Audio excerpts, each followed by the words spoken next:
So yes, so we're going to start, and I'm just going to quickly introduce again. We're going to start with the presentations by PVPC staff, Doug Hall, Jake Dollinger, and Annie McCall, and we'll let Doug start. And I believe, Doug, if you are able, you should be able to share your screen. There we go. Are people seeing slides there? Yes. Yep. Okay, great. So I'm going to start with a quick disclaimer, which is that I know data pretty well, but you're the people that know your community. So I feel like the two big things that I would like for you to contribute to this, and it can come in the form of questions or feedback afterwards. First of all, it would be great if you could sort of confirm for us whether the data that we're showing you conform to your understanding and the realities of life in Blandford. Sometimes, especially with data that's based on sample surveys, there can be some disparities there that cause some issues for folks. So certainly bring those to our attention if there's things that you think just don't seem right. And we can look a little harder and dig a little deeper and maybe see if we can find alternative data sources. And then the other piece, and this is probably in some ways the most important piece, would be to get feedback from you on information that might be missing from the presentation. So with that, I'm going to jump right in. I've kind of divided my portion of the presentation into several categories. The first go is looking at demographics and demographic trends. This first chart is looking at population in Blandford, both the actual population change between 1980 and 2020, although the 2020 point on here is actually also a projected number. And then looking out, 20 more years from here. I think it's important to note that, there's absolutely nothing about the projected numbers here that are carved in stone. To a certain extent, those numbers will change depending on some things that you all as a community have some control over, and some things that, of course, none of us have a whole lot of control over. Things like, if for example, the East-West Rail link was successfully put in place, as you'll hear probably later from Andy, that could have a real impact on, the types of employment that are available in Blandford and those sorts of things. So, I think you should sort of think of this as, if nothing that we don't know about changes, this is more or less what we'll look at. And essentially the story here is one of, very modest growth. I think it would be fairly accurate to say that the population has been pretty stagnant, and it's not anticipated to go anywhere particularly high in the coming years. Whether you think that's a good thing or a bad thing, that's another question that I'll leave to your expertise. In terms of the makeup of that population, in terms of race and ethnicity, it should come as no surprise to folks that, virtually the entire population in Blandford are white non-Hispanic people. With, in the 2010 numbers there, you see very modest numbers of both Asian and Hispanic folks. And then by the 2019 data, you basically see, again, very little diversity there. Important to note that in almost all of these cases, the data that I'm showing you, it's identified as by 1 year, but it's actually 5-year data. So, the data for 2019 for Blandford is 2015, 2016, 2017, 2018, and 2019. So just keep that in mind as well. One of the downsides of that, of course, is that if there ever are changes that happen in your community, the data sets that we have at our fingertips are not really very good at picking that up quickly. So, if we went to 2020 and things were different, the 2020 numbers would still incorporate 4 years of data that preceded whatever change happened in 2020. So keep that limitation in mind also. In terms of how that population breaks down by age, you can see here pretty clearly that the senior population, those over 65 years of age, has grown fairly considerably between 2010 and 2019. And for the most part, that has come, at the expense of really both of the other age categories. So As you're thinking about the types of services that your residents will need, that's certainly a population that you should be looking to. On the other hand, if there's ways in which you would like your community to change, just knowing sort of where you're starting from in terms of age of folks is a good place to look. If you're thinking of wanting to attract younger families, for them to know what sort of population of other young families might be there is helpful information for them. In terms of incomes, inflation-adjusted median household incomes show a modest decline. In Blandford, you'll see that we're comparing here to the towns of Charlemont and Shelburne. We chose those partly because they are similar in some respects to Blandford. You'll see there, though, that like Blandford, those other two communities have also seen a slight decline in inflation-adjusted median income also.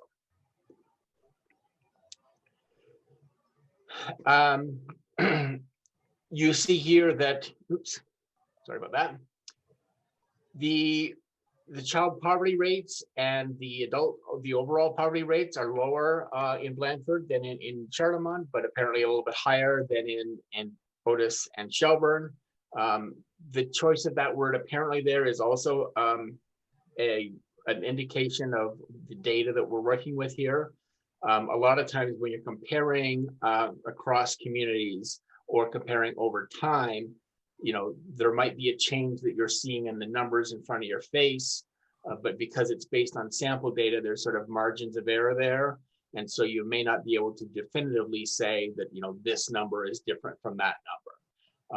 Usually when there's, a substantial difference, one can certainly say with a fair level of confidence, but when it's fairly close, like if you're comparing, a number that says 7.6, if the neighboring number in Otis was 7.2, I wouldn't be comfortable saying that poverty in Shelburne is quote unquote higher. So just keep that in mind also. Important about how we speak about these numbers.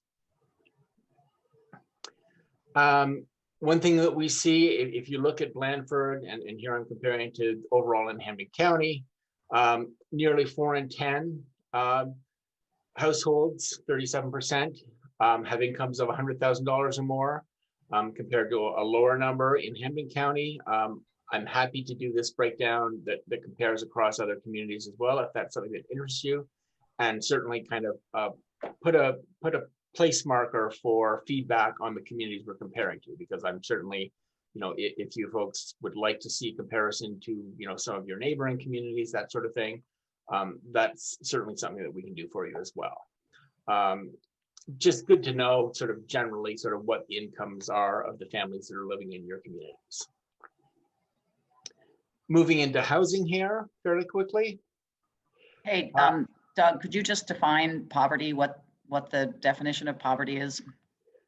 So the definition of poverty, important thing about poverty that you should know is that the definition is horribly antiquated. It's based on calculations that were done like in the late 50s and early 60s that basically defines poverty based on, it's based on a relationship to the federal poverty level.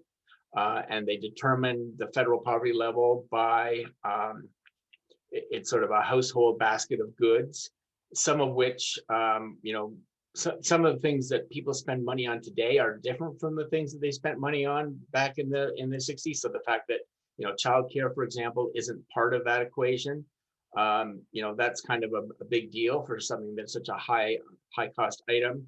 We also don't incorporate into that measure the fact that housing, has generally grown at a much higher rate.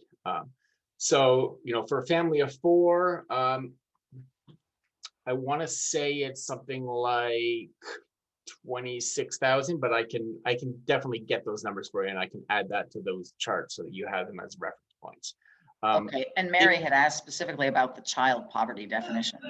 Okay, so so basically the definition for child poverty are children living in homes where that are living in poverty. And okay, thanks. The reason you get a disconnect between the child poverty rate and the overall poverty rate is that homes that are in poverty tend to have a disproportionate number of kids. So there's more kids there, so that kind of skews the overall numbers.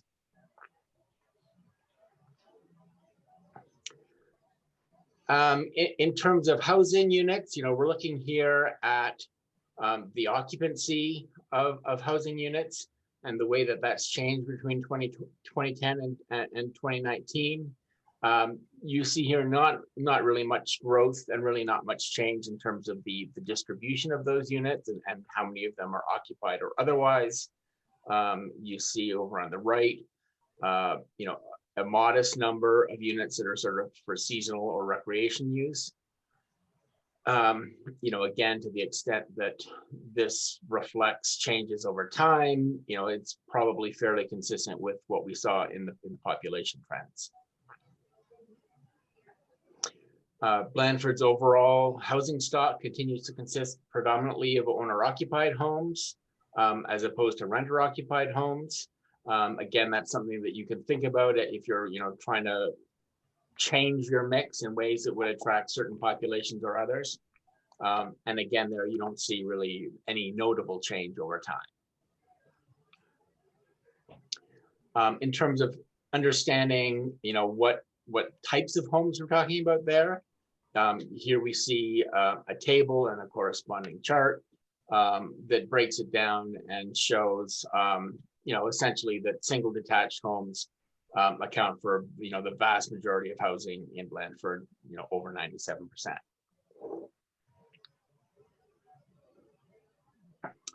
One of the important things to keep in mind is the age of your housing stock.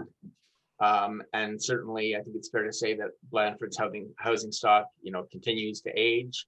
When you compare it to other communities, which we haven't done on this chart, there's sometimes some pretty stark differences.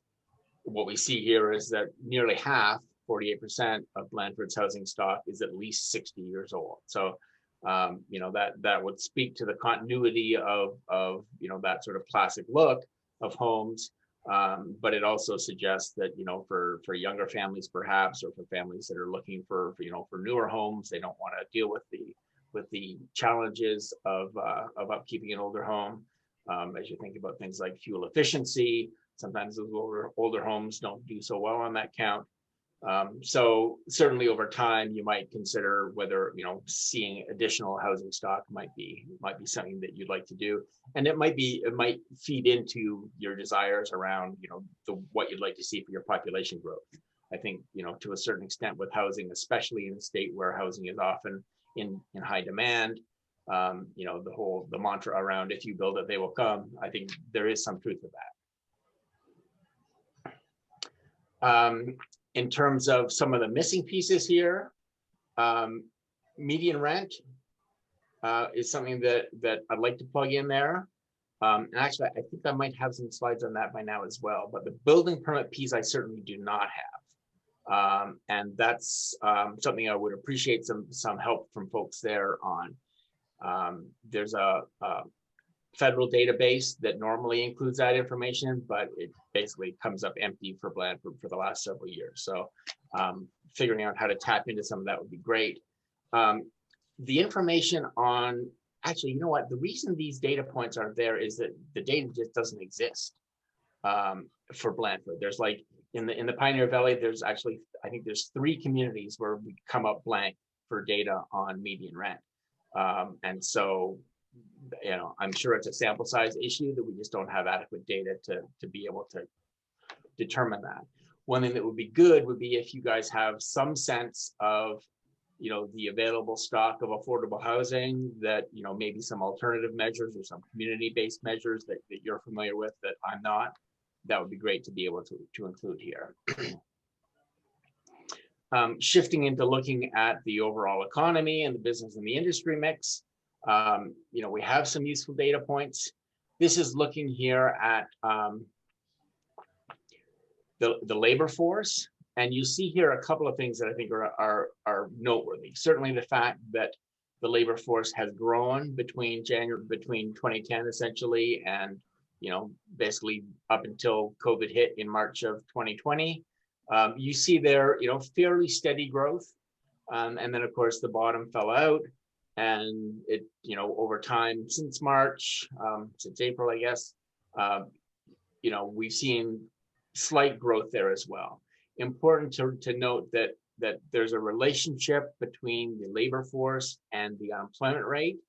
And so one thing to keep in mind, I think it's on the next slide, when you're looking at unemployment rates, keep in mind that those numbers don't incorporate people who have fallen out of the labor force. So if someone decided, for example, you know, young parents with kids who need to be homeschooled, perhaps one of those parents decided that they were going to stay home, you know, to help supervise that process. More often than not, it's been women we've seen in this recession. Those people might have taken themselves completely out of the labor force. They're not looking for work and they're not employed. So again, keep that in mind as you're looking at the unemployment rates here. This is Blandford's rate that you're seeing graphed. The fact that the overall unemployment rate shows pretty steady decline there is, you know, noteworthy and certainly a positive thing. You know, note that before we went into COVID mode, the unemployment rate in Blandford was down to less than 2%, which is really pretty phenomenal. And then, of course, it spiked up to nearly 16%. It's come down substantially, but it's come down to a point that is still, you know, essentially double what it was before we went into COVID mode. And you see that we compare pretty favorably with those comparison communities, you know, for whatever that's worth. This is a list of largest employers, although there's at least one that I've been told needs to come off that list, which I think it was the Maple Corner Farm Cross, Catherine, that you mentioned, is actually not located in Blandford. I believe it's in Granville. Yeah, people can correct me if I'm wrong.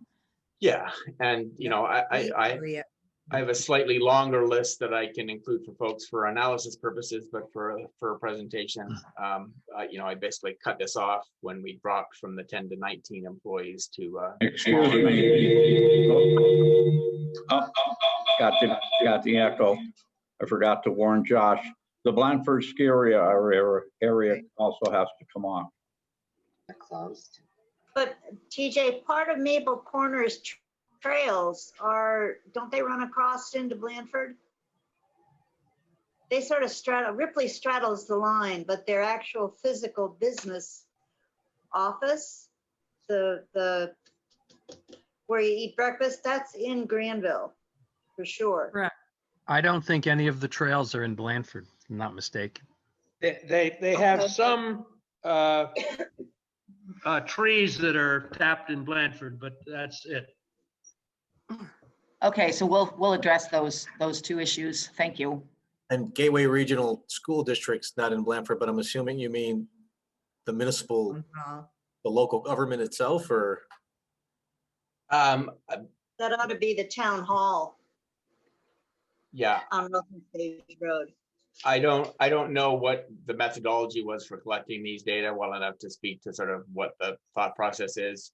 The state maintains a database that they contract with the private sector folks to come up with these lists. So, you know, I think of this list as a starting point, and we can have conversations about how we need to tweak this to be more accurately reflect what's really going on. In terms of the jobs that are actually located within Blandford, you can see here that basically these blue circles are sort of where people in Blandford are working. The data set I was working with identified basically 80 people employed in Blandford. I don't know if that sounds right to you folks, but you know, it's certainly it's a credible data source. I don't know if it's infallible, but you see here sort of broken down by industry sector of folks that are working within Blandford. You know, public administration, you know, folks working for government, which would of course include, you know, things like fire services and police. You know, basically a third of the people that are employed within Blandford. 7 degrees. I'm sorry, was that someone weighing in on this? No, okay. And you can see there, you know, other sectors that are substantial include retail, trade, construction, etc. good to know. And so the next two charts, importantly, are both based on people who live in Blandford as opposed to people who work in Blandford. So, keep that in mind, to the extent that it's still helpful to understand, where the people in your community are working. This is certainly helpful. And All right, you're going to have to listen to this. I'm sorry. Hey, Kara, welcome. Sorry, I was not muted. I was yelling at my children. I apologize. No worries. Faculty meeting back to back. I'm so sorry. It's all right. The largest group there being people that are employed in management, business, science, and arts occupations. So good to know. And this one's looking at what people are actually doing. So, the previous one was sort of asking the question, like, who are the big employers you're working for? And this one's looking more at the actual work that is being done within those. In terms of where people live and work, so this map is showing you the answer to the question, where do people who work in Blandford live? And you can see there that not very many of the people that work in Blandford actually live in Blandford itself. The town that sends the most people into Blandford to work is Russell, followed by Graniteville, and you can see sort of fading out to the sides here. You can get a sense that folks are coming from all over the place essentially, and it's really quite interesting. Like as you zoom out to see, the geographic spread of folks is really quite something. I think one thing that's noteworthy here is that 38% of folks who work in Blandford are coming from other locations, even than the ones that we see here. So we're not accounting for them all. Essentially, they're coming from further afield than what we see here. This one's asking the question, where do Blandford residents work? So where are people who live in Blandford going to work? And again, we're seeing consistently that not a whole lot of folks that live in Blandford are working in Blandford. Instead, they're almost exclusively going east, into cities like Westfield and Agawam and Springfield. So that's important to note as well.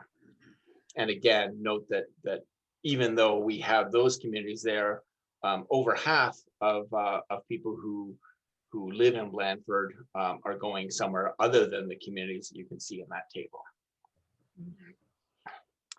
Looking quickly at the tax situation in Blandford over time, here we're comparing the assessed value of residential properties over time, comparing across these communities.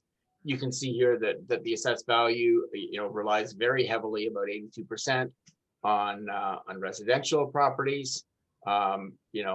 Less so for commercial and industrial and personal property, which I guess is car tax stuff, over there on the right as well. Nothing like alarming in terms of comparing Blandford to those comparison communities, although certainly some of those comparisons I think are worth pondering what that might mean and how you might choose to shift your mix. You see in this chart that essentially, over time, looking just at Blandford, you can see that the personal property has grown to take up a larger chunk of the overall assessed lands.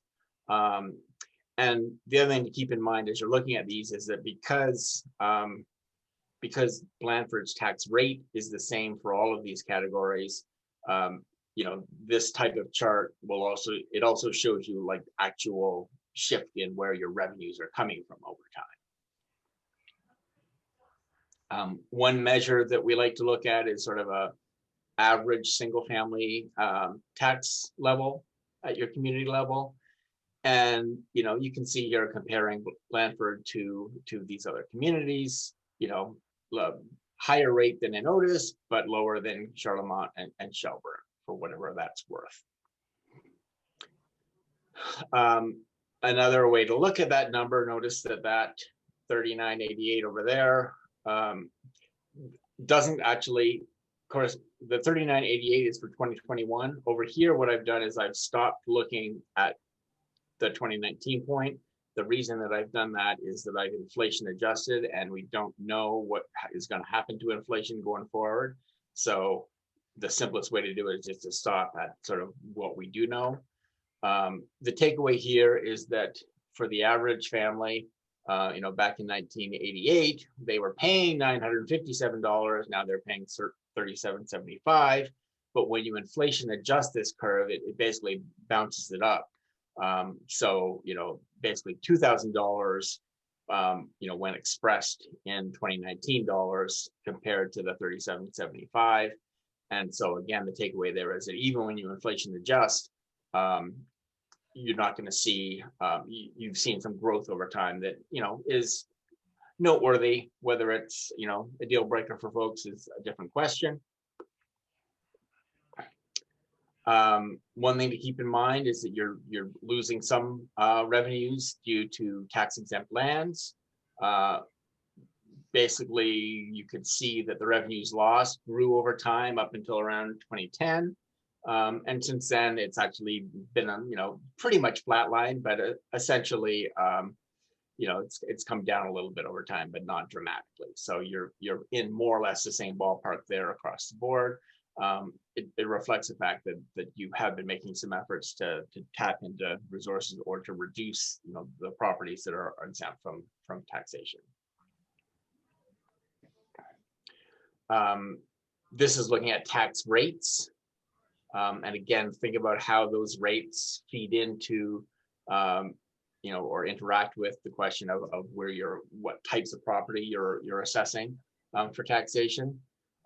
You can see here that, you know, compared to some of the other communities, there are, you know, some substantial differences. Most notably, you know, Otis is pretty low, and Charlemont is consistently high, and Blandford kind of falls in the middle. And I think you'll find that those rates, you know, are reflected in revenues. So, you know, if you're thinking about ways to increase your revenues, you know, increasing the rates is normally a pretty safe way to achieve that. If you take a look at over time, what you see here is that, you know, there's been pretty steady but very slight growth since, you know, essentially 2006 or so. So, you know, again, for whatever that's worth, good to keep that in mind. And that's the end of my section.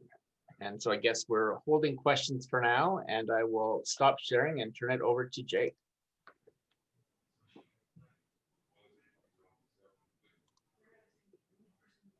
Hi, everyone. Can you all hear me? Yes. Yes. I just want to make sure my connection is good. I am in the hills of Bernardston running on DSL, so bear with me if there is any lag. I should not drop out completely, but I may occasionally break up on you. I am going to start. Let's see here if I can share my screen.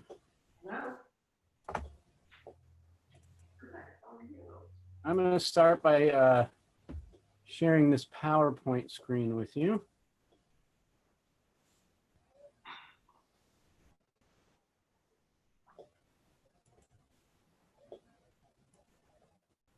Okay. So I am the GIS analyst for the Pioneer Valley Planning Commission, and I have gathered up some of the required maps for OSRP, Open Space and Recreation Plan, as well as master plan required maps. You can see here I have listed kind of the required maps along with some additional maps, and these are what I'll be able to review with you today. Also, there are some additional maps that I will be developing as the chapters kind of unfold in this report. So the first one that we're looking at here is just a regional context map. This is one of the required maps. And what we've done here is kind of drawn out the town at state, county level. And then at the town level, what we did is we brought in watershed information and sub-watershed information as well. The reason we did that is to provide a little bit more context and kind of viewing the town overall as a whole, and also to provide that that watershed information, somewhere in a map that is not in the water resources map, because the water resources map is really kind of more focused on, as it is titled, the resources available as opposed to the underlying conditions. So that's the first map that we have here. And I'm just going to kind of run through these maps as I have them lined up for you and give you a brief description of what is there, a little bit of the data that is underlying in the land use and the protected and recreational open space, and then also some of the data that we have available in our online maps that we'll be referencing for the transportation section of this presentation, and later pulling that data from the online environment and putting into a format more similar to these for report ready maps. So I'll move on to the water resources and soils maps. These are both required maps for open space and recreation plans. On the water resources map, you can see that we have noted the public drinking water supplies. And I put the transient non-community well in there as well. That can be removed, but I figure for review purposes and for overall analysis, it may help to have that in there at this point, and then maybe we can remove that later. There are also the interim wellhead protection areas that are in there as well. You can see the aquifer yield area also on the map, and the 100 and 500-year flood zones, although there are no 500-year flood zones present in Blandford. You also can see the Westfield River Basin that is kind of there as an underlay. I'll also note at this time that I have done an analysis for the 100 and 500-year flood zone by tax parcel. So we have a spreadsheet that will indicate which tax parcels fall or have a portion of a 100-year flood zone within them. Next, we have the soils and geologic features. This is also a required map for OSRP. What this map is mainly focused on for OSRP is the prime farmland soils. That's kind of the required component for this map. But over the years, we found that it's helpful to add some additional information to this map, including the slopes, steep slopes, and steep soils. So those would be soils that are derived from erosion of these steep slopes over time. And hold on just one moment. Let's see.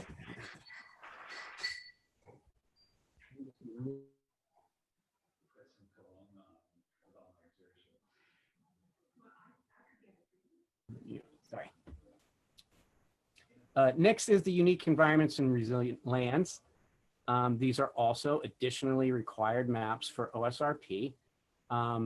The data sets that go into them, or rather, I'm sorry, I misspoke. The unique environments map is required, and the resilience land is actually an additional map. That map is not necessarily required for OSRP, but it's a good complement to the unique environments map, which also, I would add, can be edited for content, if you will.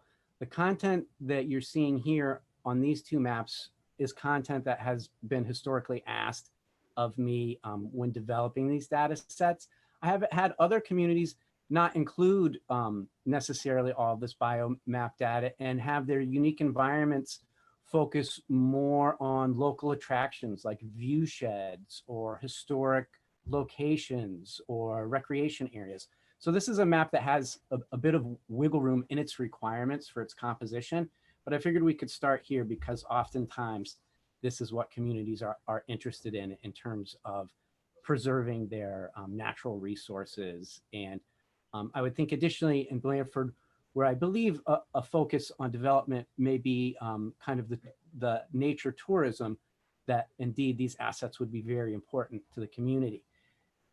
So the data set that you see over here is the Biomap 2 data set, and this was developed by the state and has, as you can see, various categories for natural landscapes.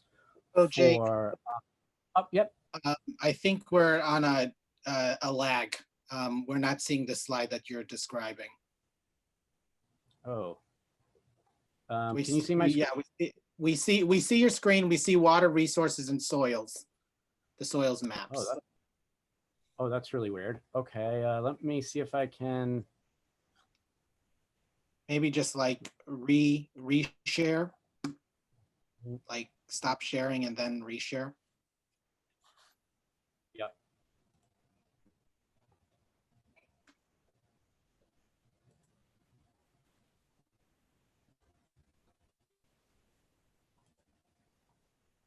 Do you see it now? Not yet. Oh. No. There. There we go. Here it is. Okay. Sorry about that. I think I clicked on the pause button by accident when I briefly muted. I apologize. My mistake. Let me start over just briefly and I'll recap. So what you can see on the left is the unique environments map that I was explaining before. And I'll spare you all the lead up and just get to the data sets, which is the BioCore data sets. Now, these show priority habitats for rare species, including birds as well. So you can, these data sets can, I would say, supplement your local knowledge as to where you might consider Conservation Commission initiated projects in terms of sharing the natural community or things of that nature. You can see potential vernal pools and certified vernal pools and core habitat areas on this map. I'll move on now over to the resilient landscapes map. Now this is data set developed by the Nature Conservancy, and this is a supplemental map, more or less, to the unique environments map that helps communities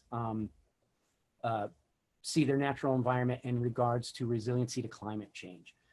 I can't speak in depth to their methodology in developing this, but I can certainly provide it for further exploration in how they calculated the various areas and their levels of significance other than simply whether or not they're resilient or whether or not they have diversity, but exactly how those models are calculated.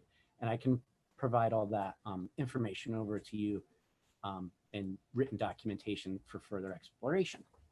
I will go ahead and move on now to town infrastructure, which is at this point relatively minimal. For what I have water lines and public water supply.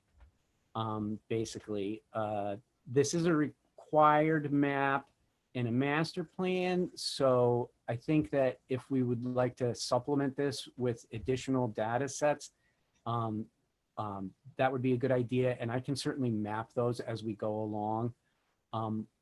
What those infrastructure data sets would be would obviously need to be determined by the working group and explored with the planners to figure out what additional resources we may want to add to this map. Here you can see the zoning map. This is a representation of the zoning map that we most recently developed for Blandford. I took the data set and I put it into this format. So we don't have the zoom in close up on the center of town.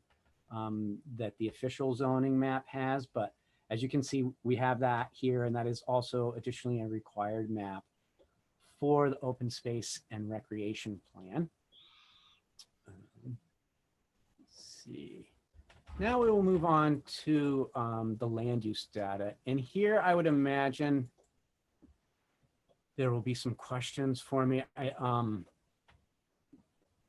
Please feel free to go ahead and ask any questions now if you want. You can save them till after I'm done talking.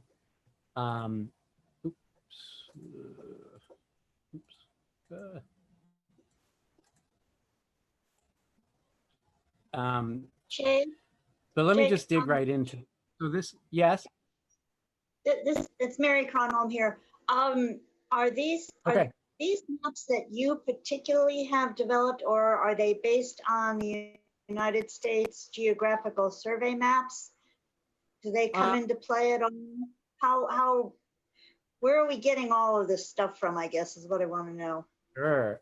Yes. So let me go back and kind of, so you take data like the zoning data. So that's coming directly from PVPC and was developed in hand with Blandford. Same with the town infrastructure data, developed in hand. This data, the resilient landscapes data, this is coming from the Nature Conservancy. This base map data, like streams and intermittent streams, that is coming from USGS. Also open water. Wetlands data is coming from Mass Department, is coming from MassDEP. Biomap is coming from the state. I'm just gonna go through it and run through these real quick with you. Drinking water supplies, that's coming from MassDEP, but that's restricted data coming straight from MassGIS. The 100-year flood zones is coming from FEMA. Outstanding water resources and aquifer yields is coming from the state. The farmland soils, that's coming from the NRCS. Steep slopes was developed by PVPC using digital elevation models provided by MassGIS. Tax parcels coming from MassGIS. And then similar, as these base maps, that's, MassGIS shape files and things of that nature. Let me just catch back up here. Hopefully that answers your question. Yes, thank you. And now, yeah, and so this MassGIS 2016 aggregated land use data. This data set is a new data set. While it does say 2016, it was just released last year because it takes them time to gather the data and process it. And they used quite a different method in developing this data set than what they did back in the 2005 data set. And so what they did is they created this kind of cascading classification that you can see here where I say additional data breakdowns, where they took the data and they gave it a general land use code, and then they gave it a land cover code as well, which is something that has not been done in the past. And then additionally, they gave it the very specific land use code that would have came from the tax parcels itself. The 2005 land use data was done simply through aerial photography analysis. And then they would go in and they would say, oh, well, this area is forest, this area is residential, this area is commercial. And what they've done in this process is they've gone in and they've said, this tax parcel is residential, and this portion of it is actual residential bare land, and this portion of it has a land cover of forest. And so what we have to do in trying to kind of aggregate this data and figure out a way to calculate percentages is to kind of aggregate by these three categories. And so what you can see here at the top is, oops, I'm sorry. What you can see here at the top is where I have aggregated everything to just the general use name, where you can see agricultural, commercial, forest, industrial. And what I want, and what I kind of want to point out here for you so you can get a real understanding of why these additional kind of cascading data breakdowns are important to note is that you can see here it says open land, and it says at that general use code that 49% is open land. And when you can look here and you can see that largely it's forested area and it wouldn't be considered open land. But what they're saying is that some of what they're considering open land is forested area, and some of what they're considering open land is wetland, and some of what they're considering open land is well-mowed backyards inside of residential properties. So you kind of have to suss through that process. And so what I've done, I've shown you a sample of the data here as it is aggregated, but what I've done is I've aggregated at the 3 different levels and put those into spreadsheets and created percentages for those as well, so that you can go in and you can really boil it down. So this is just very general, but if what we really wanted to do was boil it down to general use and land cover, that would give us a better understanding of kind of the truth on the ground, if you will. If you boil down to the very specific land use code, that's going to give you a more skewed vision of what's going on, because that land use code is actually going to be, that specific land use code is going to be applied to a tax parcel as opposed to the entirety of what's going on with this symbology. I hope this is not too confusing, and please understand that we have worked this through with the land use planners in the section, and they all understand kind of this explanation of what you're seeing and can certainly help elucidate it further in other conversations. Don't feel like you have to necessarily have me in front of you to explain this, this information. We went with this instead of the 2005 because it is more up to date. The 2005 data set is available. It is much more simplified. And if it's desired, we can certainly bring it in for comparison. Next, I will move on to the protected and recreational open space. Let me just make sure I have everything here. Protected and recreational open space map. This is a required map for the OSRP. I would say this is probably the most required map that I generate for an OSRP because the inventories of the associated lands are required along with the maps. The map illustrates Executive Office of Environmental Affairs Protected and Recreational Open Space official inventory. We take that inventory and we do what's called a parcelization. If anyone's familiar with the data set, it is not incredibly accurate in its geographic representation. So those data sets need to be rectified. And so in the process, I rectify those data sets to the tax parcels, and then I append the tax parcel data to the recreational and open space data, so that then we not only have the data set from the Executive Office of Environmental Affairs, but then we also have all of the associated tax parcel data that goes along with those properties. In some cases, the properties have multiple parcels associated with them. In other cases, it's a single parcel, and in some cases, you'll have parcels that extend over multiple protected areas. Shown here on the map is the primary purpose for the EE, Executive Office of Environmental Affairs, Protected and Recreational Open Space, and then also the owner type for that property and the level of protection that is afforded. Included also on this map are the Chapter 61, 61A and 61B properties. I made an error in developing this map and did not include them on the legend, but they are there. Those would be the properties that you can see that do not have the hash marks across them. Obviously, I'll be editing this map to include the legend, to include them in the legend. And then you can see here, I gave samples of the tables that are associated with the data sets. I'll add also that included with the Chapter 61 lands are the mixed use Chapter 61 lands extracted from the tax parcels as well, of which in Blandford there are quite a lot comparatively to other communities that I have worked in. So that is the protected and recreational open space inventory map and spreadsheets. Next, I will talk a little bit about transportation data as we segue into Andy's portion of the presentation.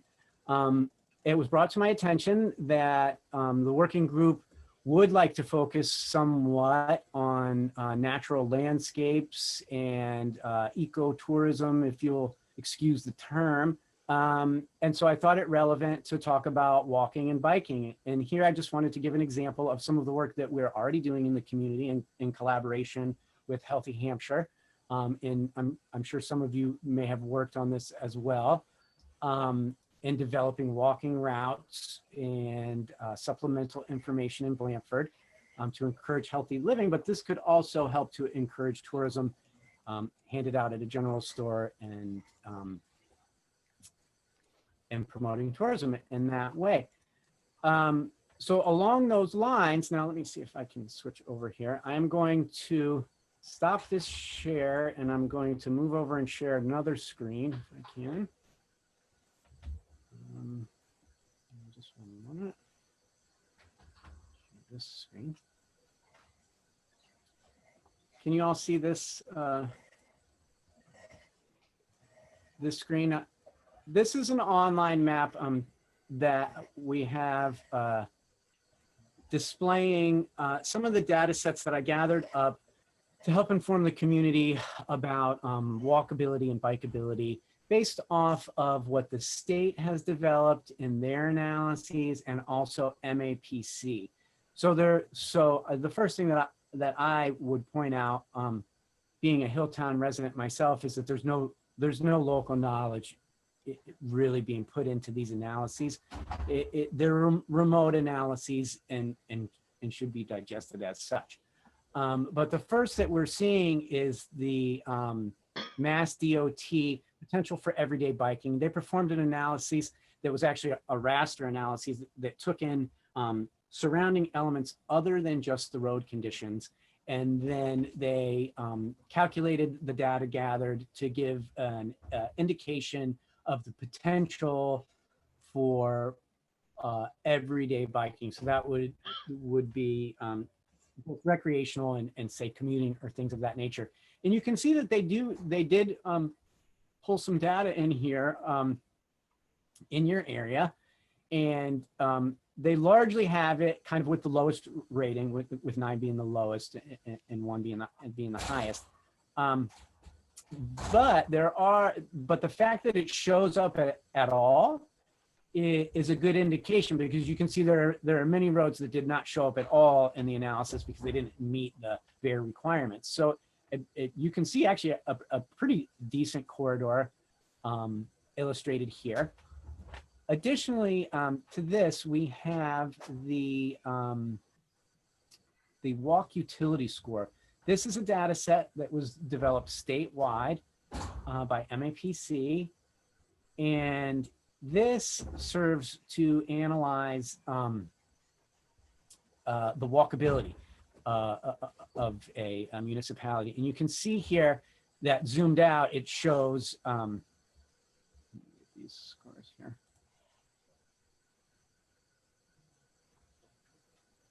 You can see here that it's showing high to highest values on these main roads. But this data set, actually, if you do zoom in, will go ahead and expand out to show the smaller roads. I have had trouble getting the, oh, there it is. So you can see here how it kind of goes through and analyzes the town for walkability throughout all roads that it could pull from the MassDOT roads there. They have assigned a value to each and every road. So again, additionally, another tool that can be used to analyze walkability and develop recommendations moving forward. With that, I will ask if anyone has any questions. Oh no. So Can you hear me? Jake, so Jake, we have some questions in the chat. There were, Okay. let's see. I know Doug has done some answers in the chat as well, so that's there from his presentation. But with regards to these maps that Jake had presented, one of the questions is, where does Article 97 land fall in your level of protection? Article 97 is listed in the attributes table. It's not necessarily represented as a level of protection. Level of protection is a value assigned by EOA, where they do, I think they have unknown, in perpetuity, none, and limited. So Article 97 will just show up as a separate category, true or false, within the spreadsheet data.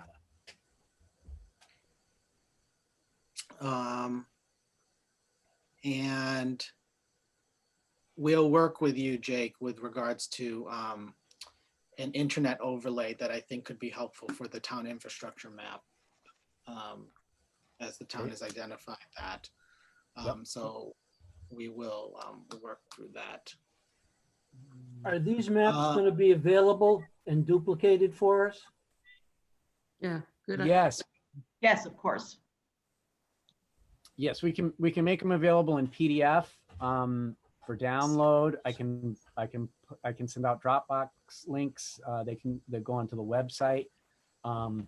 So yeah, they're definitely available to you. And I believe we typically print out a set paper copy as well if you'd like to keep them on hand at the town hall. I'm sure that there may be, as we continue to go through this process, Jake, that there may be some instances where you may be invited to discuss some of the maps and some of the tools that you've outlined here. I think this is great. And I think what's also, to put into context, as Jake was talking about these maps, they are required products for the open space and recreation plan, which is an item also that's part of this particular project.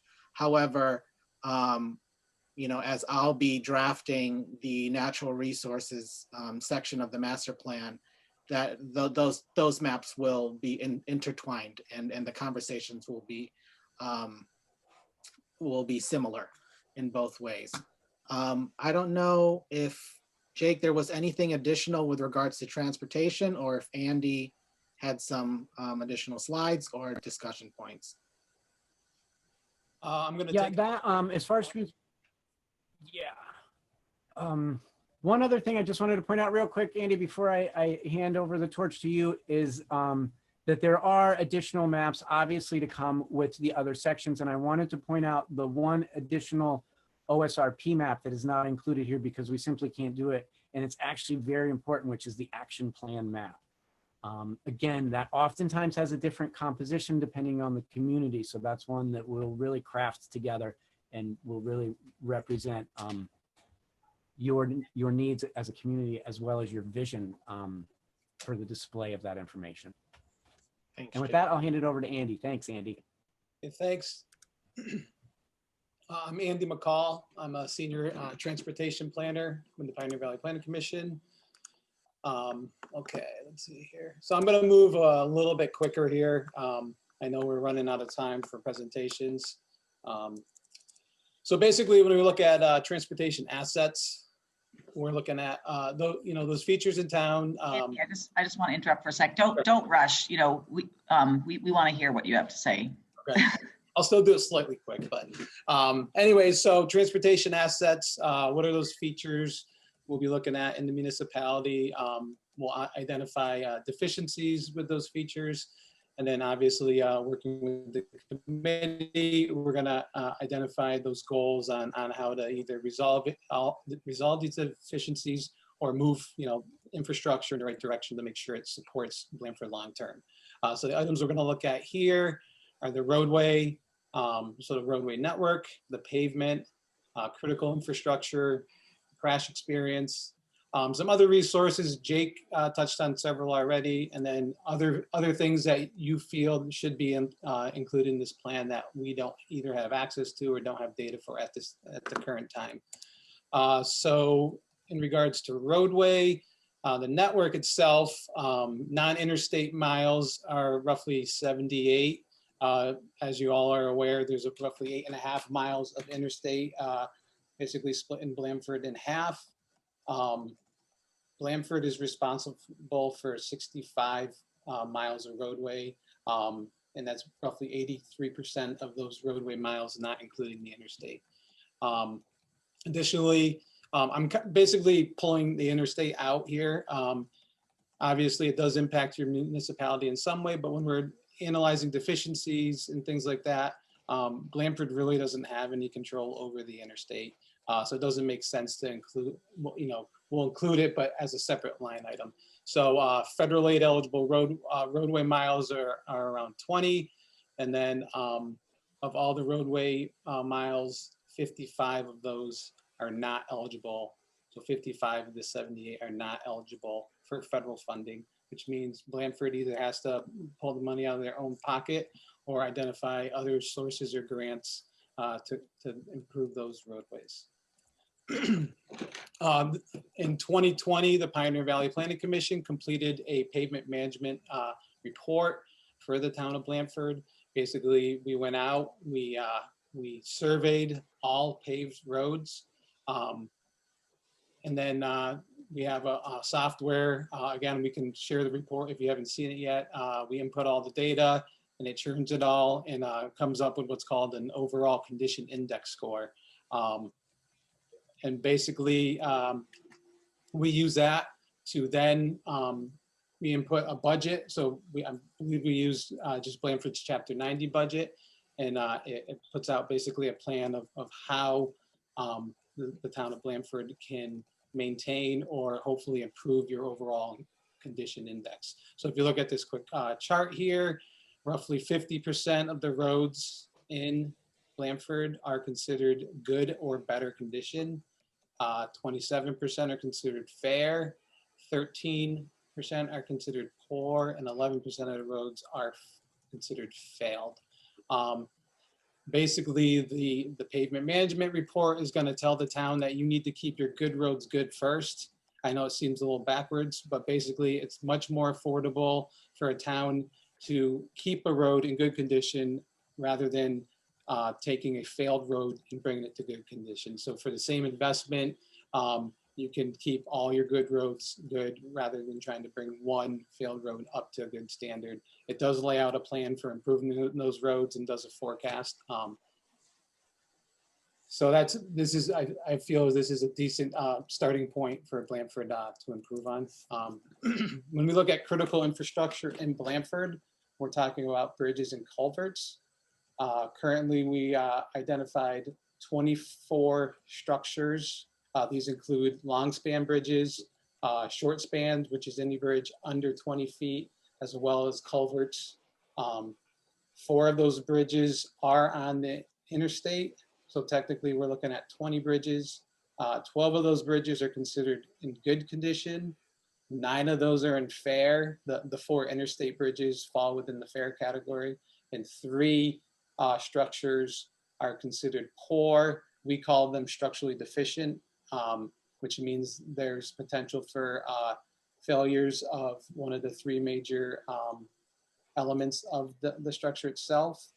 One of those structures is on Otis Stage Road at Blair Pond. And yes?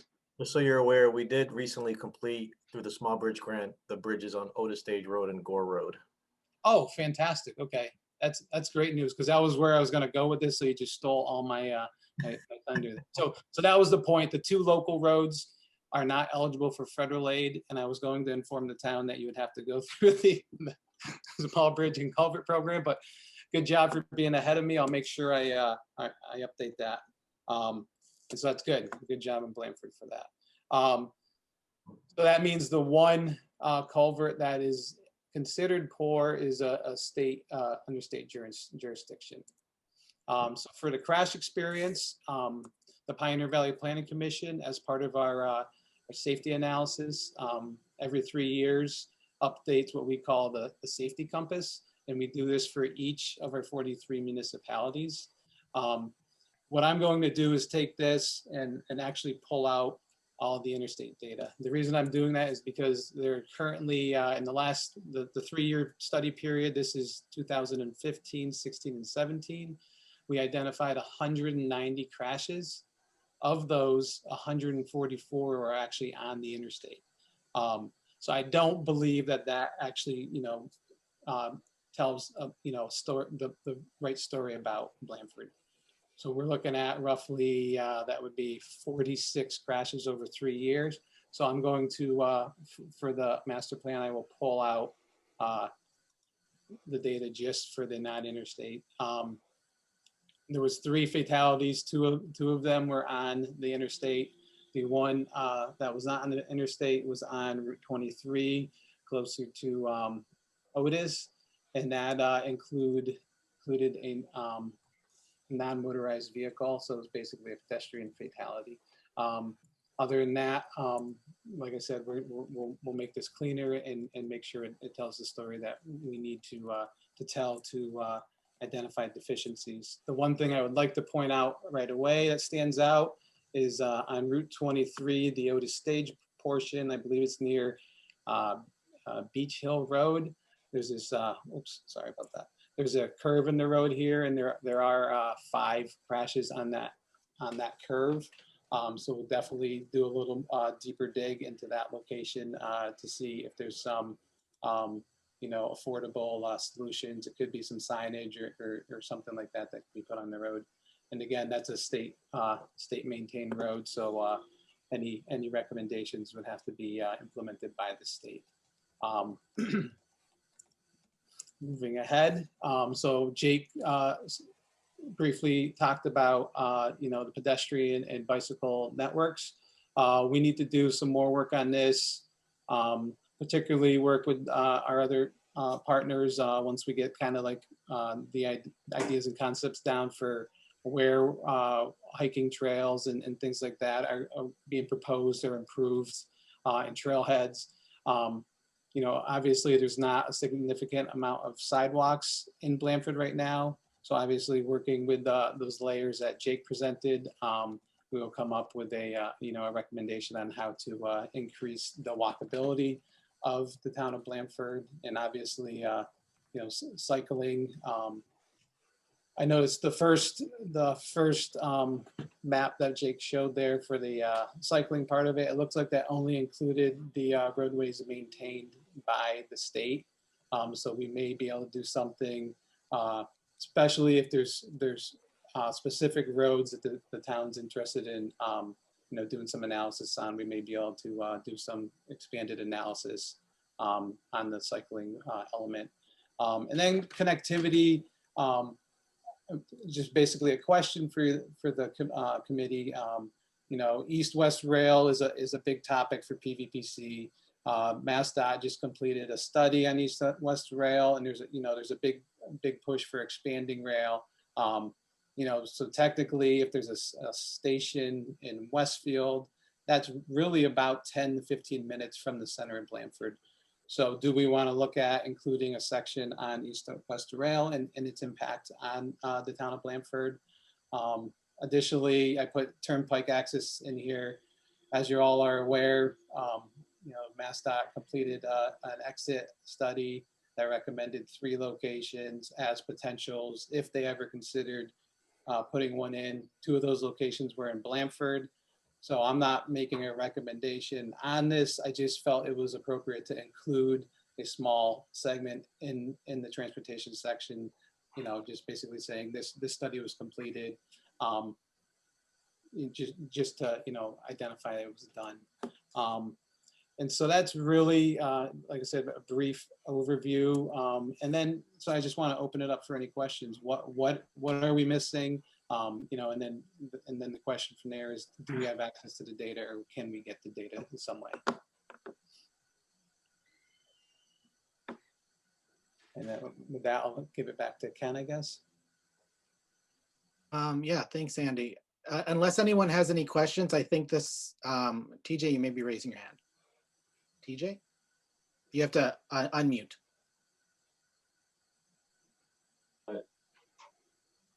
I'm on. We can hear you. One of the things that I wanted to bring up was that when Josh misspoke, because Otis Stage Road Bridge was not addressed. It was Gore Road and North Blandford Road. Oh, I thought you had said Otis Stage Road. Don't throw me out, but you know. No. Okay, I'm sorry.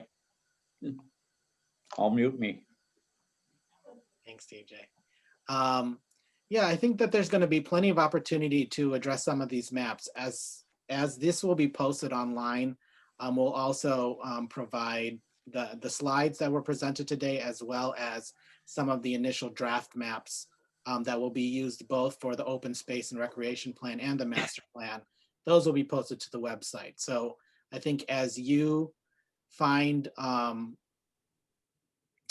either some gaps in the information, or you think that it could be better refined, this will be the opportunity to start suggesting that. I think one thing I will say too is that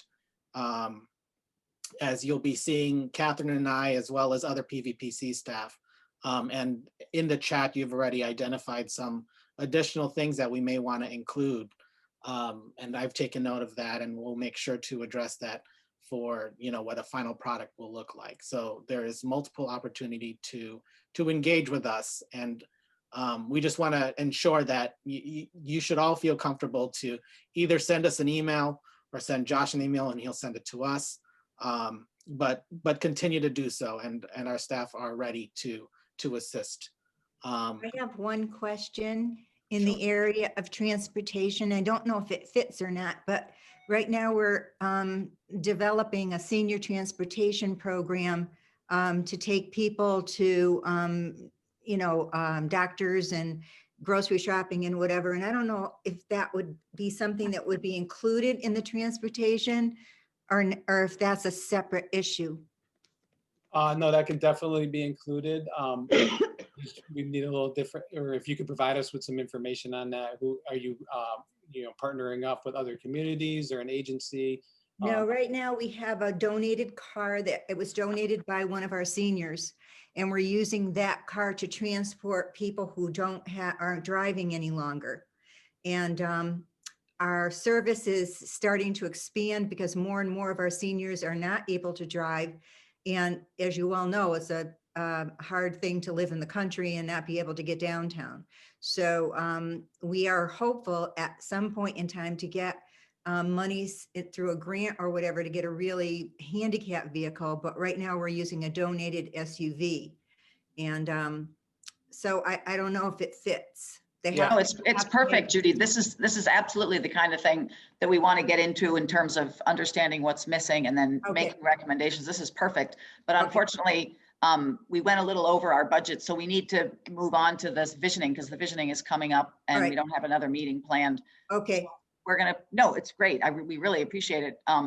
So keep putting ideas in the chat, and we're gonna just adjust the budget and move into the visioning, and then we'll probably put all the other items on the next meeting agenda. Okay. If that makes sense. Thank you. Thanks, Judy.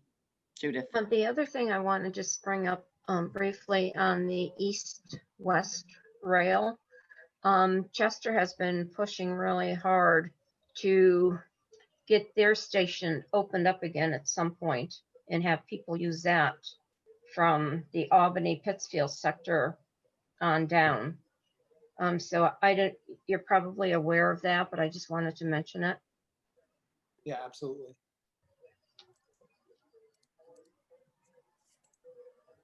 Okay, so the next item is community engagement, and the first item is the survey update. So I came to the town, I think 2 weeks ago or last week, and Mary, the chair, collected that, and I believe she just put in the chat earlier that it was sent to 650 households, including the town census that you guys are all filling out at the moment. So it's out there, and we'll figure out a time when that will be returned. Unofficially, the survey ends on February 15th, which is a Monday. More than likely, what will happen at our February meeting, we'll see where the data stands, and we'll figure out if it should remain open and maybe do a last push or whatnot. but that will help inform some of this initial engagement.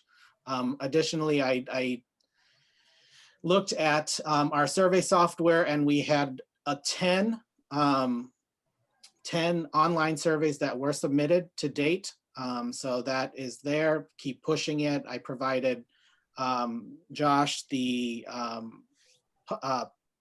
public note, the press release that he sent out this afternoon and sent to his contacts and his subscriber list. So there is a link. There is also a handout that has all the important links for both the survey and for the virtual visioning session, which is scheduled for February 4th. I don't know, Fiona, if you wanted to briefly talk about what that session is going to look like. Yeah, sure, no problem. Let me just, I have a presentation. So do you mind if I share my screen? Sure. Or Alexis, if you want to share your screen. Alexis is just going to pull that up.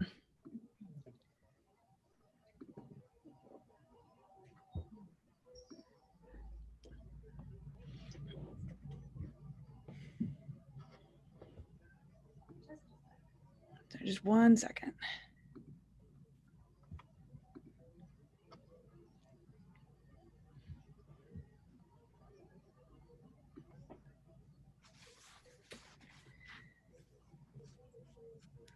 Okay, thank you. All right, Alexis, you can jump to the next one. This is just the preliminary outline, preparation and next steps. We have a few questions to pose for the group as we kind of figure out the logistics and kind of finalizing the staffing and what have you. So Alexis will be the lead on this meeting, but I will also be there providing support. Okay, Alexis, you can jump to the next one. So this is kind of a rough visioning session outline that we've compiled in the yellow shaded boxes at the top. These are kind of the main action items that we'll be addressing throughout the session. So we're going to start with an intro, an explanation of, what is a master plan, what is visioning, kind of giving people that kind of basic background knowledge. We were planning on doing a fun facts slide, maybe having some demographic data. Alexis, can you go back for me? Thanks.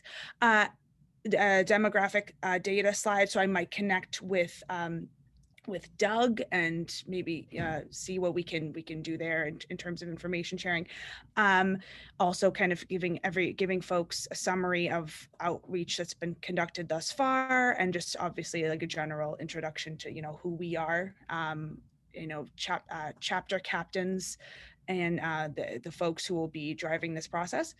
Then we move on to, I know that it was discussed before, talking about, making sure that other planning documents and efforts up until this point are touched upon and included. So we were thinking of having a slide with kind of a summary of those goals and action items from really big past planning efforts, and then having an engagement or interactive activity. We're thinking polling, because folks on the phone can do it, folks in attendance and on Zoom can do it.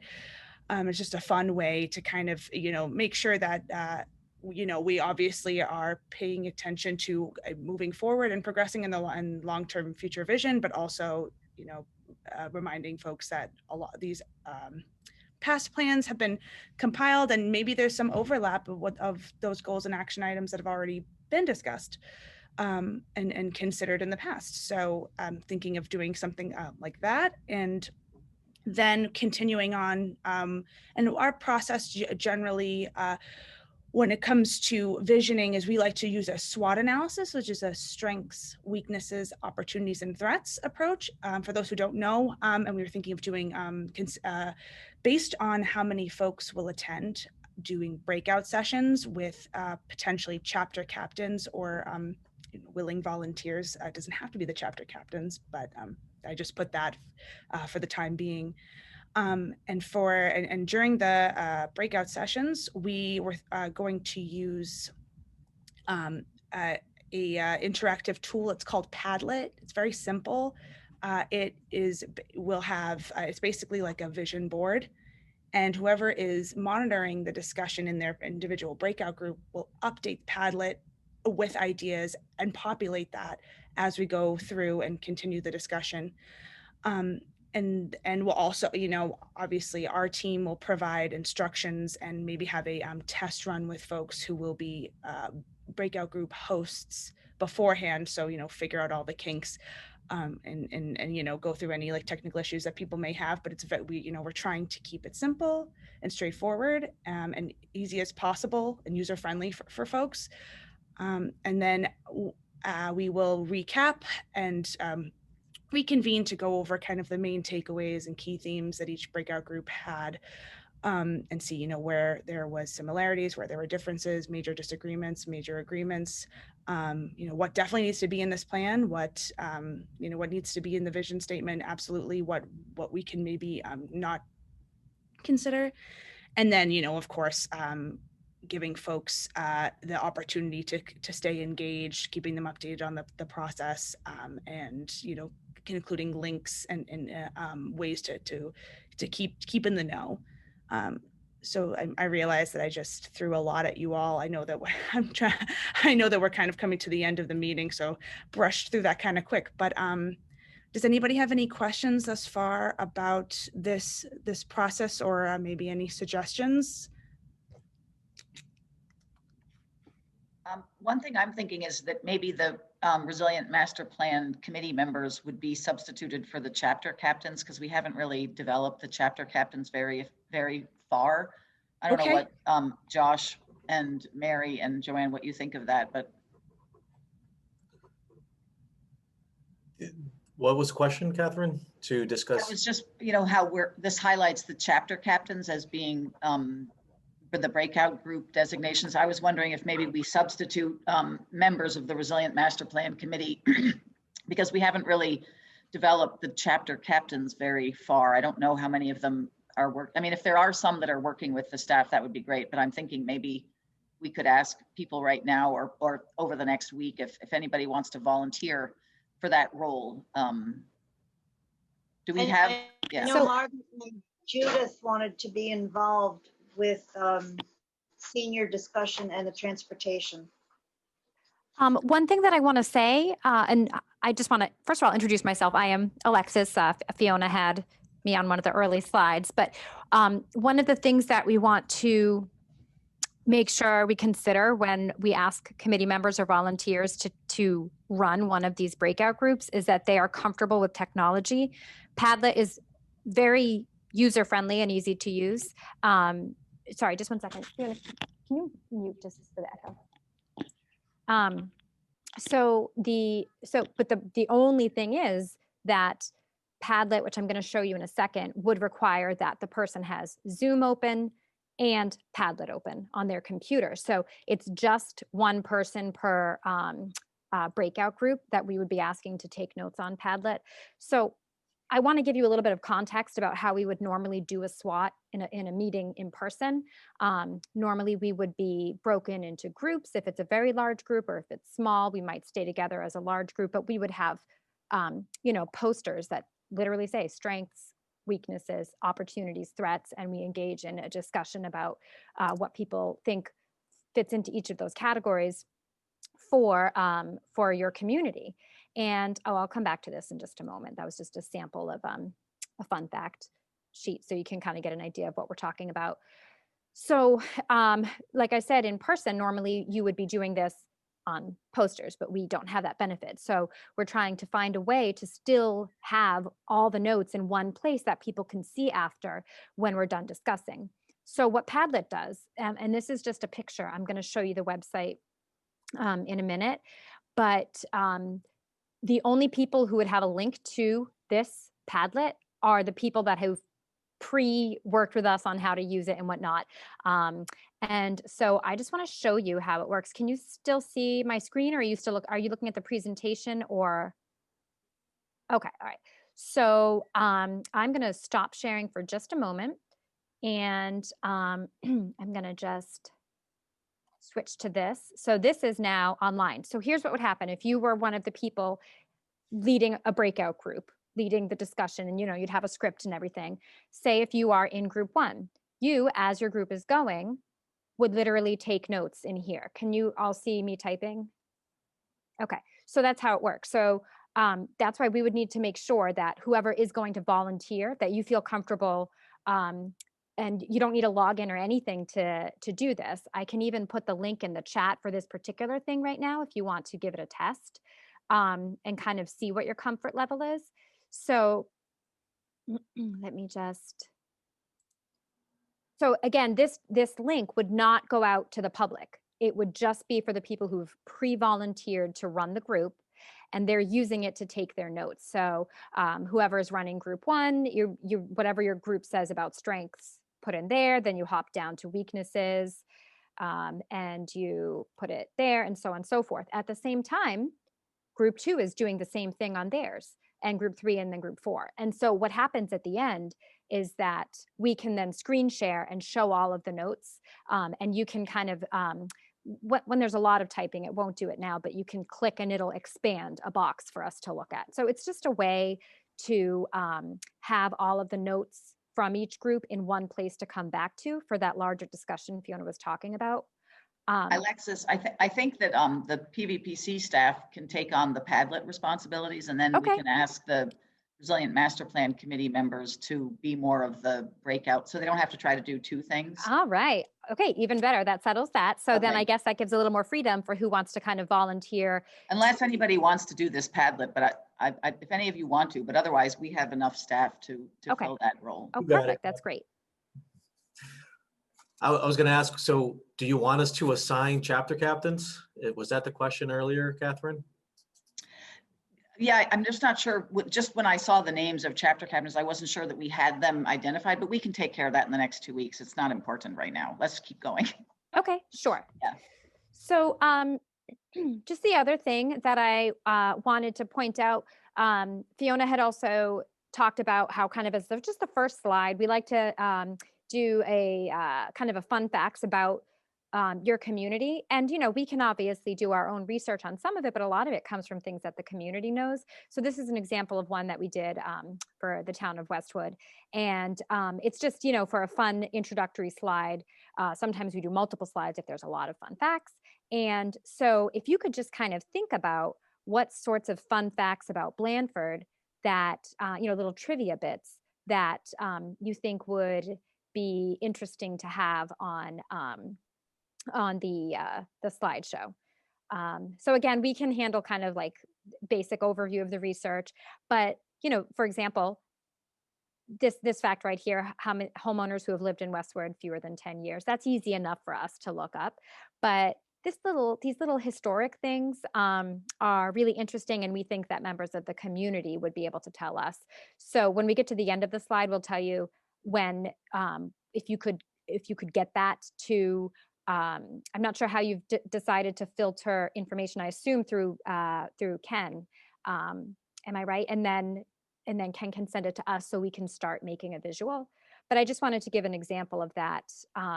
So are there any questions about the SWOT analysis or the fun facts we're asking you to think about before we move on to just a couple more? I don't see hands.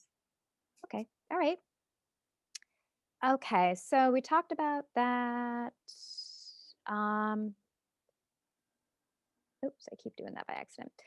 Okay, so Fiona, did you want to talk about the? I think we can probably wait on this until we kind of figure out a little more. If you're going to be talking about chapter captains, or if people want to think about if they want to volunteer to kind of facilitate one of the breakout groups, we can get you this job description. But you know, you would have a list of questions provided by us.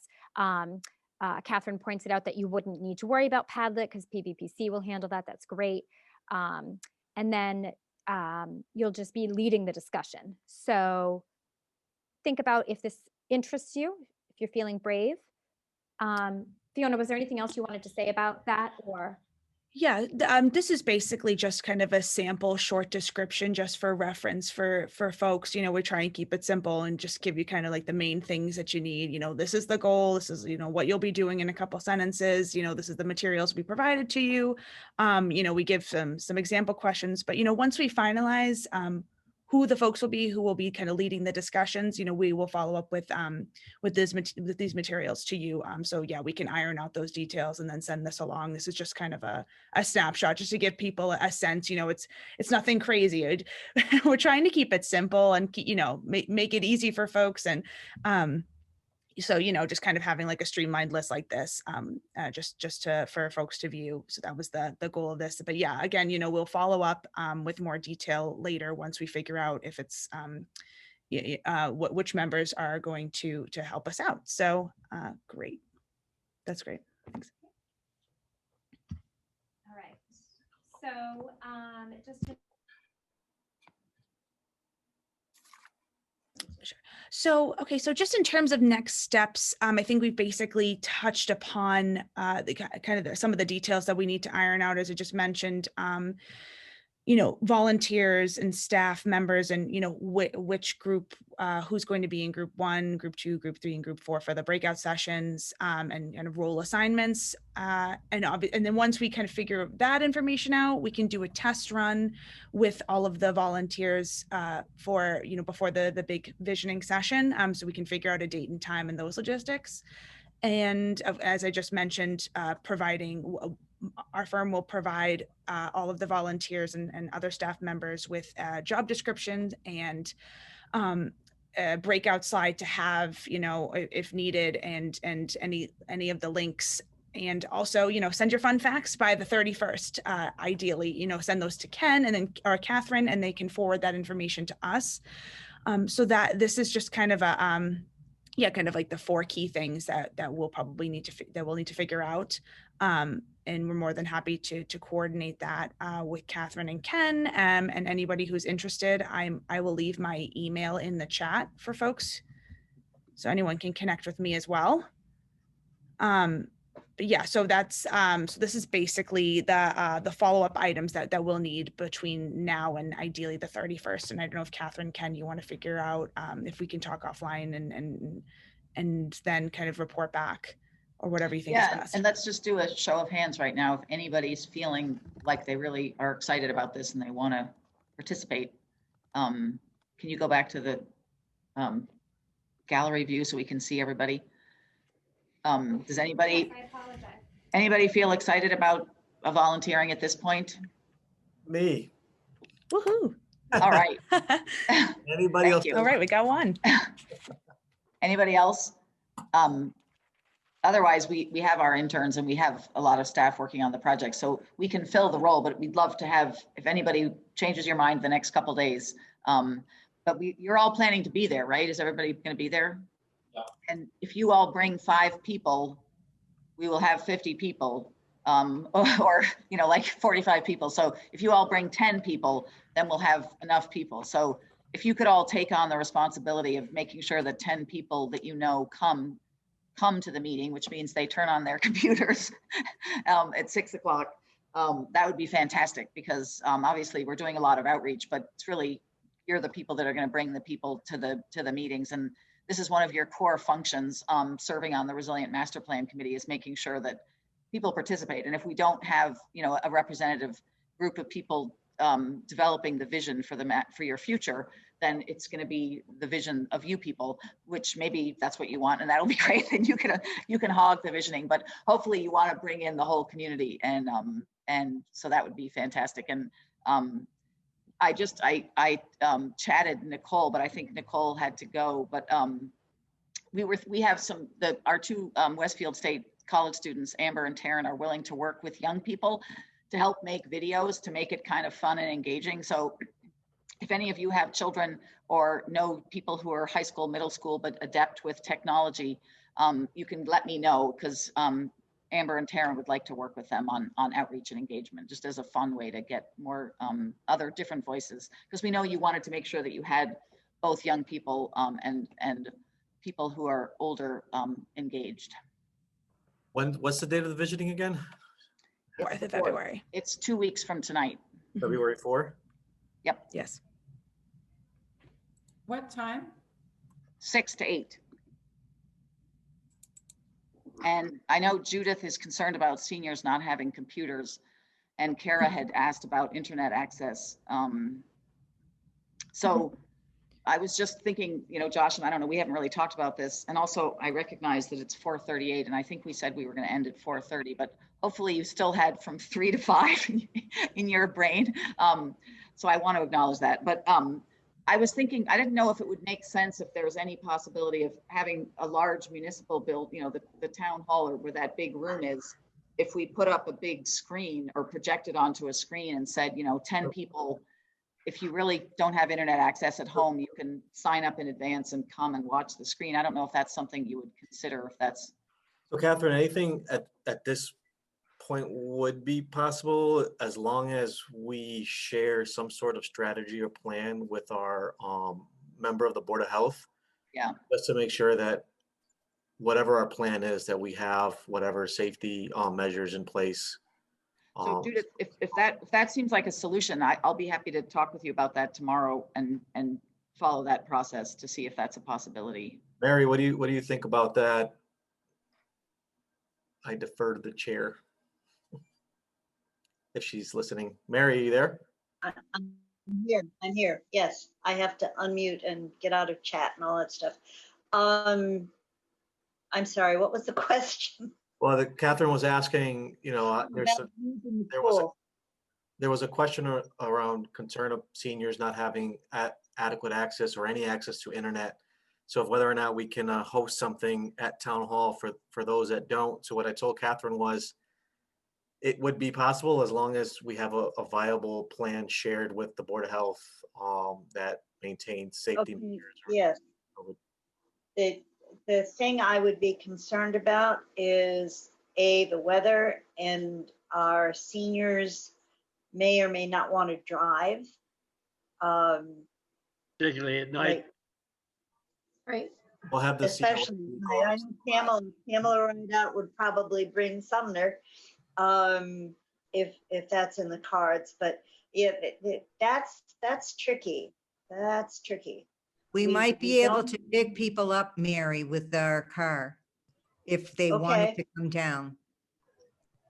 We could make it available to them because I think it's important. If they don't want to come, that's fine. But I think we can try. And if they're interested, we can get them and bring them down. So I can work with you on that, Judith, and with the Board of Health tomorrow, if that. Yeah, I would just connect directly with Jen before you come up with a plan. Share the idea with her, and then just, you know, come up. Absolutely. Okay. Could I add something, Josh? As you know, we can get another free router for the building, courtesy of the state, and that's still pending. I haven't heard back from anyone, but would be put in the gym. Understand that the Board of Health would have to have some input, but that would give anybody access to the higher speed access to the internet for now, anyway. Okay. Thank you, Peter. You're welcome. There should also be a phone number so people can participate by phone. Oh, okay. So follow up with that information. Right in. Yep. And so, yeah. But those are great, great ideas, though. It's excellent. I love the effort. To help kind of encourage folks to participate, I think one way is you can describe it as you know, Blandford's largest virtual reunion or something. Love it. Talk to your neighbors, encourage them to get excited about that, participate in this activity. Yeah, it'll be fun. And I know this can initially sound a little daunting. You know, I think I dumped a lot on you just now, but we'll be with you every step of the way. If you change your mind about wanting to volunteer, and we'll provide, you know, instructions and walk through everything, and have, you know, we'll partner with you and work with you throughout. And if there's any questions or, you know, just let us know, and we're happy to help as much as possible. So thank you. No problem. All right. So the next item, and so just to conclude about the virtual visioning session, get the word out. Catherine and I will work with the with Bear Planning Group in identifying the people that you'll see leading the sessions on that day. And if anything comes up, we are here to talk through that. And we have the posters too, right, Fiona, Ken? Right. We Yeah. will, yes, have some posters. So the next item is the open space and recreation plan. And again, I put this in here because it's a reminder of this particular grant, which allows the town to proceed with this master plan. There is this very important update of your open space plan. And so I've engaged with the town administrator, and we have our consultants on the line, Rowan and Kara Montague from Wildscape Design. And they will be working with a committee. And speaking to Mary this afternoon, obviously this will require the three people's name who she provided agree to participate. Reaching out to them, I think we need to have a separate process. So either people from this call, I know that Chips has experience with the Conservation Commission and some of those natural resources discussions. If there is any interest in participating in this separate process, this open space and rec process, that needs to also happen. That product is also due at the end of June. So we're going to have two separate processes. Obviously, we're trying to overlap a lot of the engagement that we're doing with the visioning session, as well as meeting with our consultants who will participate in that discourse.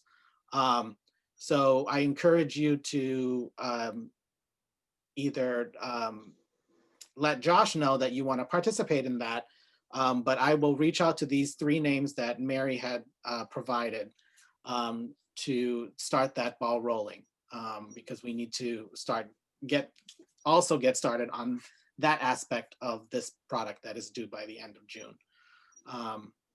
So that's it. I don't know if there's any sort of sentiment regarding the open space plan, but it is an important part, as also the natural resources section of the master plan will be integrated into this process. So we're doing two processes at the same time with two different products. But I don't know if there's any specific questions or comments regarding that. If not, I'll continue to reach out to Josh, identify those individuals that Mary provided, and move forward with scheduling an initial committee meeting regarding the update of the open space plan. Okay, all right. The next item is chapter captains. And we've, I think, discussed chapter captains at various points to this evening. And so I know Mary and Judith, I think, was a name that was provided with regards to maybe some specific sections of the plan or specific topics. Transportation, I think, is one of them. Those are the folks that will also be feeding into some of our staff's time as they start drafting these plans. So if it's okay, we will start sending them off to you to engage with you to talk about their thoughts about their sections.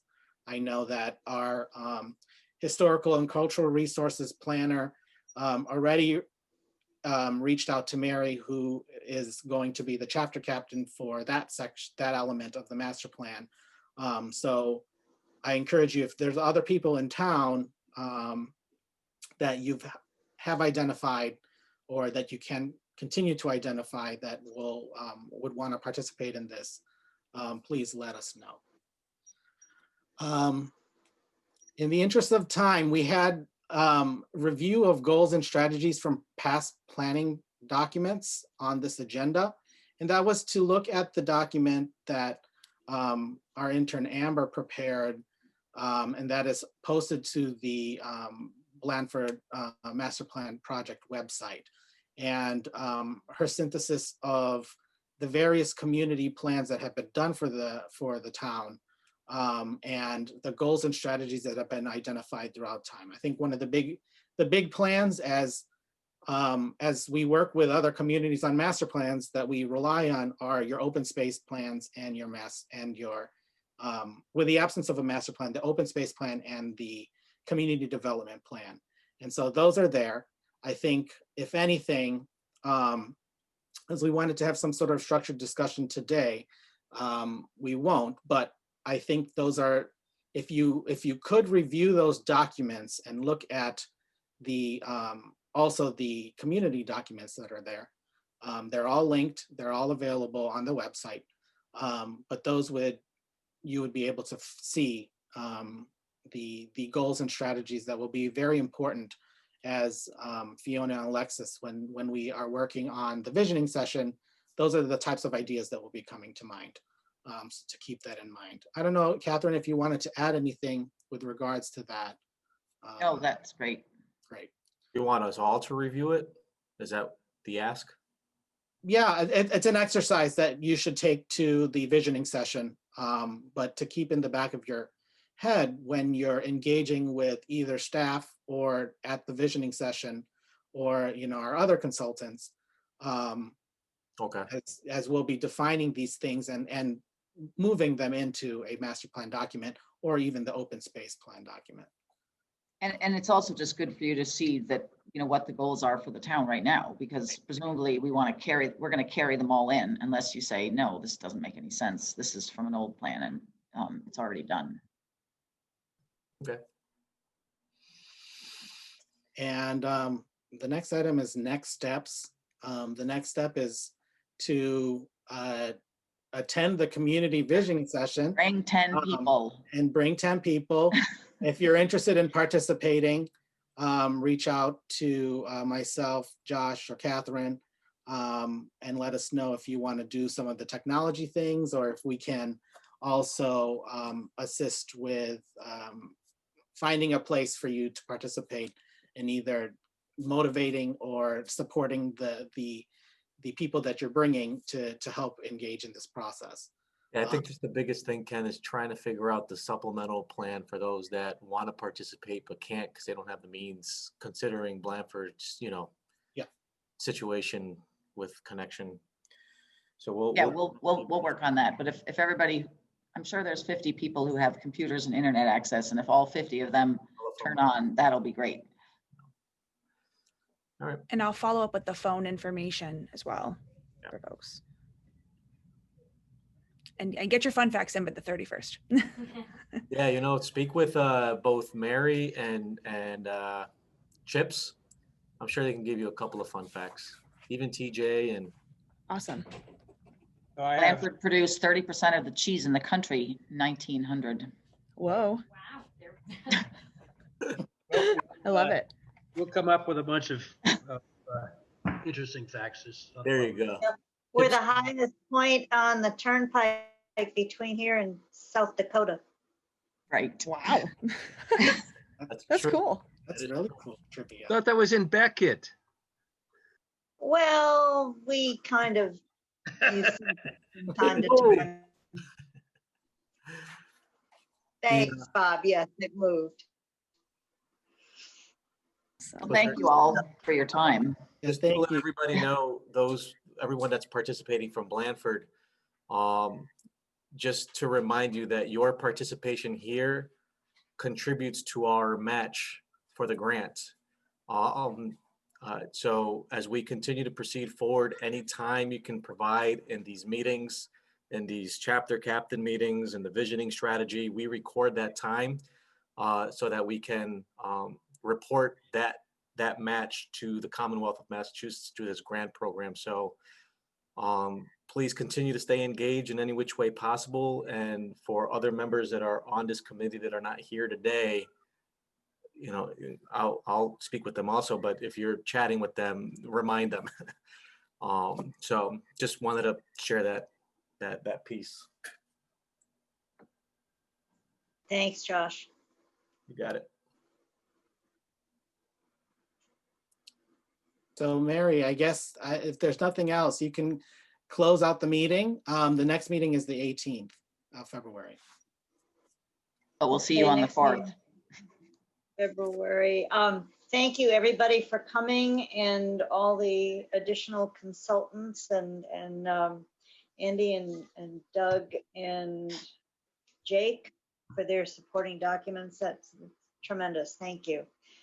And if we could maybe just send the link out to the whole group again for where we can look at all the documents so that people don't have to hunt for it on the website, maybe. That might be helpful. Okay. Thanks again for everything. Andy's no stranger We're to the coming hill to- towns, by the way. Are you still in Huntington there? Huntington, yeah. Bye, All right, everybody. everybody. Good night. Thank you. Good night. Thank you.